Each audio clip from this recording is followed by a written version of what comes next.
كاليفورنيا الولاية اللي دايما بنسمع عنها في الأفلام والمسلسلات، رمز للأحلام الأمريكية والجمال الساحر. الأرض اللي جمعت ما بين شواطئ المحيط الهادي وما بين جبال سوريا نيفادا المدهشة، وكانت دايما موطن للمشاهير والنجوم والأضواء.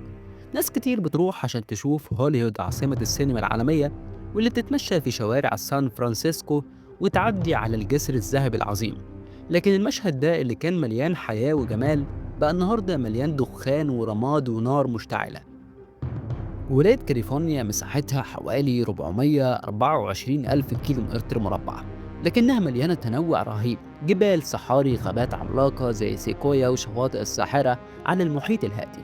المساحة دي بتحكي قد إيه الولاية مليانة مناطق مختلفة تخليك تشوف فيها كل حاجة من الطبيعة الساحرة. كاليفورنيا فيها حوالي 40 مليون نسمة، وده بيخليها أكتر ولاية أمريكية فيها سكان. الناس هناك من كل حتة في العالم: أمريكانيين، لاتينيين، آسيويين، وأوروبيين، وده اللي بيخلق مزيج ثقافي مميز جدا. العواصم الاقتصادية زي لوس أنجلوس وسان فرانسيسكو دايما مليانة حركة والشغل اللي بيخليها حلم للملايين. كاليفورنيا معروفة إنها مكان طبيعي مذهل، فيها غابات كثيفة وأنهار وجبال، وطقس دايما بيبهر الناس. لكن نفس الطبيعة الجميلة دي ساعات بتكون مصدر خطير كبير للغابات الكثيفة اللي كانت رمز للحياة، بقت النهاردة رمز للحريق والدمار. النهاردة النار ما بقتش بس مشهد في الأفلام، النار بقت جزء من الواقع اليومي لسكان الولاية.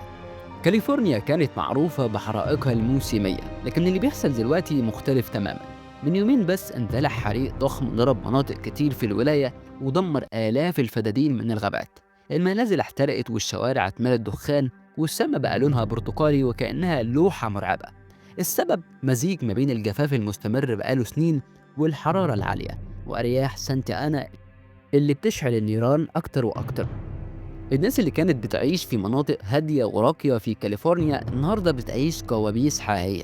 الناس بتسيب بيوتها وبتجري على ملاجئ مؤقتة، وكل اللي معاه مجرد شنطة صغيرة فيها شوية حاجات مهمة.